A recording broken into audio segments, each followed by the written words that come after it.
السلام عليكم ورحمة الله وبركاته. معكم قناة أبو نزيه للطيور. يرجى الاشتراك بالقناة وتفعيل الجرس ليصلكم كل جديد إن شاء الله. أخواني، معنا جوز من طيور الزيبرا والمعروفين بطيور الجنة. في كم ملاحظة لازم نقدم لكم إياها عن طريق هذا الفيديو إن شاء الله. بالنسبة لهذه الطيور أخواني، على هوا تجربتي الحمد لله، يعني أنا جربت إني أحط 50 أو 100 جوز تقريبا، يعني بين 50 جوز 100 جوز.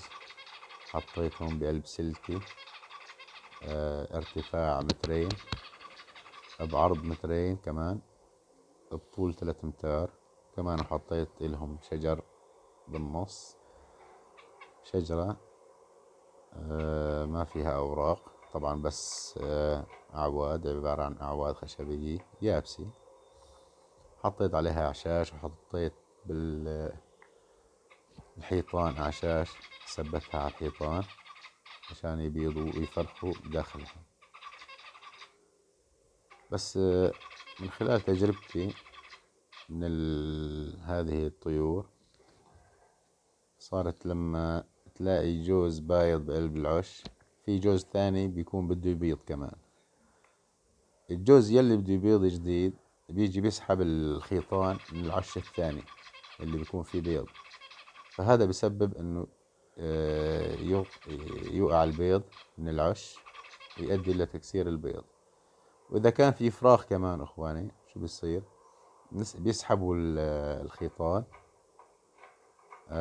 فبيوقعوا الفراخ على الارض وبيموتوا. يعني تيجي لما تشوف السلكة بتلاقي فيها فراخ بالارض، اغلبيتها ميت يعني. كل هذا من سحب الخيطان من عش لعش. فهذا الضرر اللي كان يصير، إلا هني ما شاء الله يعني بالنسبة للتكاثر بتكاثروا كثير وتربايتهم حلوة كثير. فأنا قررت يعني إلغي شغلة السلكي، وصرت أحط كل جوز بقفص مع لفين طبعا مع العش، واستفدت أكثر منهم يعني. وإخواني، بدكم تعطيهم مكمل غذائي كامل يعني، وتتابعوا عليهم صح، وإن شاء الله تستفيدوا منهم. هذول كويسين يعني، وبتفرخوا كتير، بتكاثروا كتير. فلازم نحن دائما نعطيهم تفاح، بيض مسلوق، خس، جرجير.